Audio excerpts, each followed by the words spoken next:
Guys, SoFi did it again. I mean, this is exactly what we've been talking about, right? Another lower high was put in, and now we're back to 1650. We had roughly a 1% red day today in the midst of a green day for stocks. The Qs had a 0.6% green day, same with the Dow. Russell, 1.2%, very good day for the small caps as SPY went up 0.5%. But SoFi had a little run in the morning.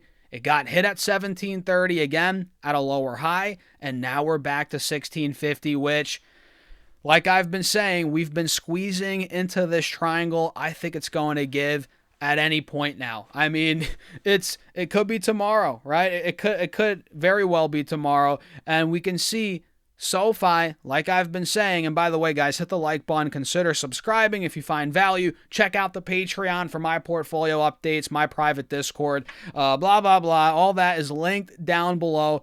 Look here, like I've been saying, SoFi has been getting, testing this the 1650 level every day, pretty much. And each day it's tested it for the most part. We've been putting in lower highs, and this morning was nothing different. We did it again. You guys can see here we hit 1730, 1725, lower high from where we were, at this point, this point here, and we are down to 1650, which again, we've tested here, and here. 5 out of the last 7 days, trading days pretty much, we've hit 1650 and we've somehow bounced, all while making those lower highs, which I don't think that's going to last. I think eventually, and again, it could be tomorrow, it could be next week maybe, or Friday, or next week, but eventually I think it's going to come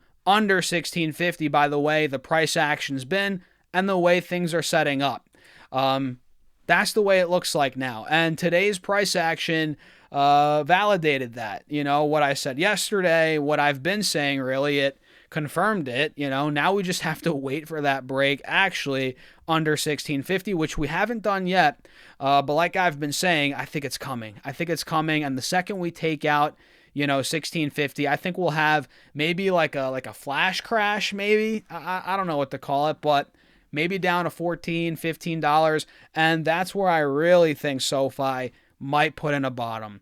We can't say for sure where the bottom is. The best way to actually invest, guys, especially if a stock's in a big downtrend and you want to own it long term, just dollar cost average, trying to nail the bottom is very hard. But if we're predicting here, if we're guessing, which I am, it's just a guess, we'll see. But I think this triangle plays out. Right. And like I said yesterday, you can't always nail the timing. You can nail the direction, but you can't nail the timing always. So we've been saying this.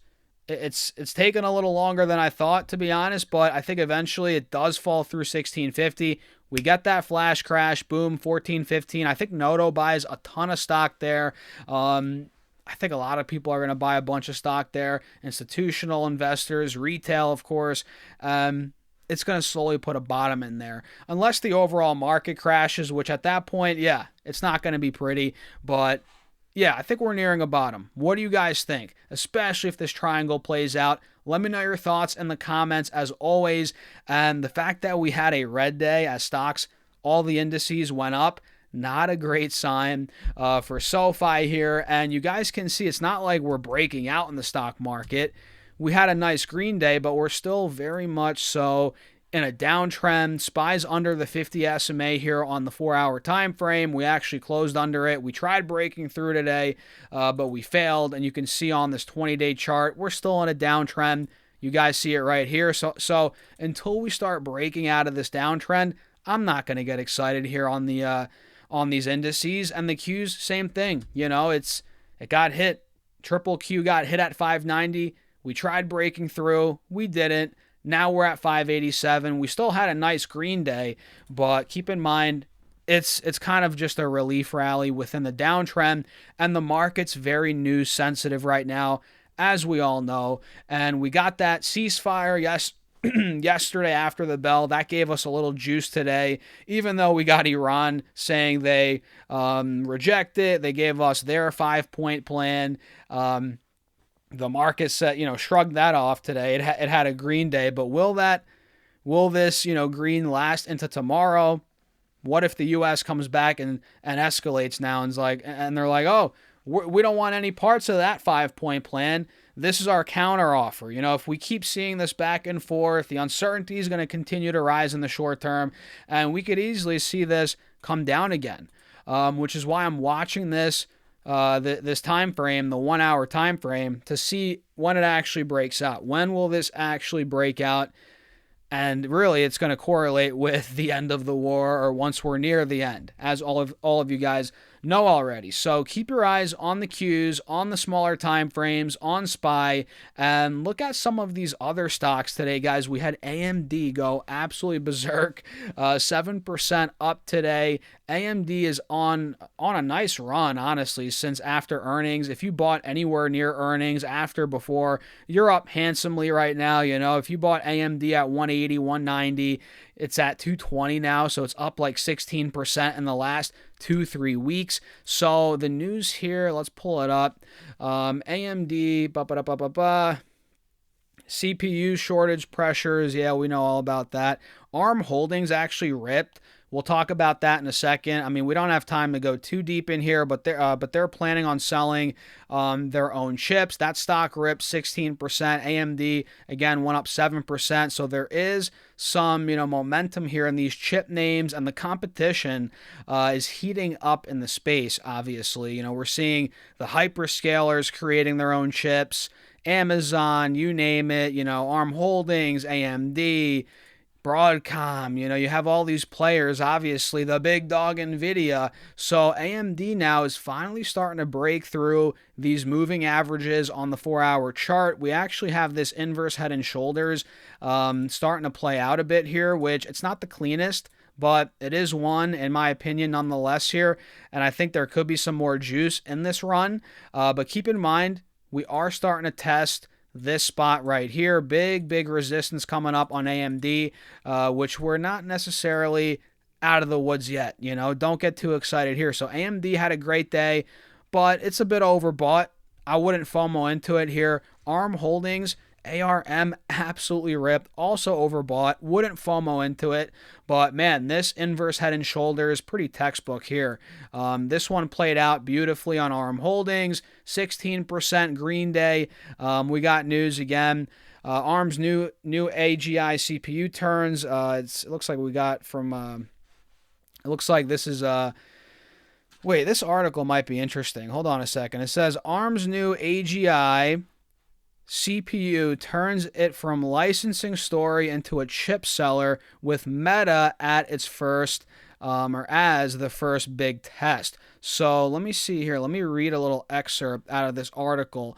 So the lead customer for the AGI CPU is Meta, which, full disclosure, I'm long Meta, with OpenAI and other NeoCloud and telco customers engaged, said Aria said in the note. The full chiplet expands ARM Holdings TAM from around $2.4 billion in royalties, $2.4 billion in fiscal 2026, to about $100 billion in full chiplet in fiscal 2027, the analyst stated, which is wild. The chip revenue outlook is around $1 billion in fiscal 27 and 28, and around $2 billion in fiscal 29, and up to $15 billion by 2031. So we're getting some nice projections here for the next 5 years, and the company's chip business is incremental to existing IP and royalty businesses, including the SoftBank project, according to Aria, I guess someone that reported on this.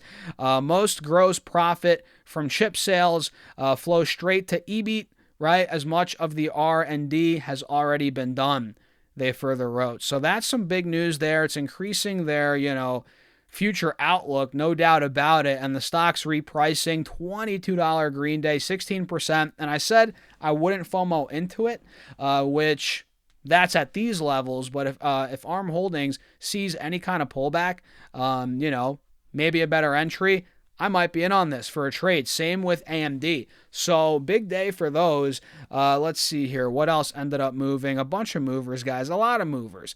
Looks like Tesla had a nice day, about 0.75%. Let's see some of these big ones. Nvidia, 2% green day. Very good day for Nvidia. Amazon had a great day as well, which those are my 1 and 2 right now. Amazon's been struggling to get through 210. There's a lot of headwind right now with oil prices going up, making obviously the logistics, the transportation, part of their business, the costs of that going up. That's a bit of a headwind. But once that's behind us, man, I think it's going to be clear blue skies for Amazon. If oil stays high for a long, long time, though, it might be a bit more of a headwind, but I don't suspect that to be the case. So Amazon had a great day. Nvidia had a great day, but still very much so not breaking out, and it doesn't look like it wants to break down anytime soon, which I'm fine with because I have time. I can hold on. There's no rush for me. I don't know about you guys, but yeah, with that being said, I'm going to wrap it up here. Let me know your thoughts in the comments. Hit the like button, subscribe, check out the Patreon if you guys want to keep up with what I'm doing in my portfolio. Be a part of my private Discord. We're investing $750 a week right now. Check it out. Link down below, pinned in the comments as well, or go to stasurfs.com/Patreon. I'll see you on the inside. Have a great day.